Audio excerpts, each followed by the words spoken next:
ॐ सोमनाथाय नमः।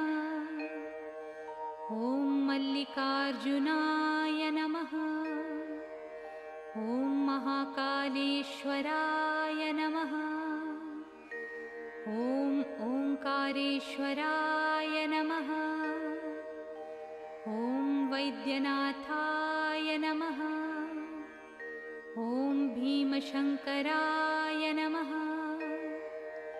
ॐ रामेश्वराय नमः। ॐ नागेश्वराय नमः। ॐ विश्वेश्वराय नमः। ॐ त्र्यंबकेश्वराय नमः।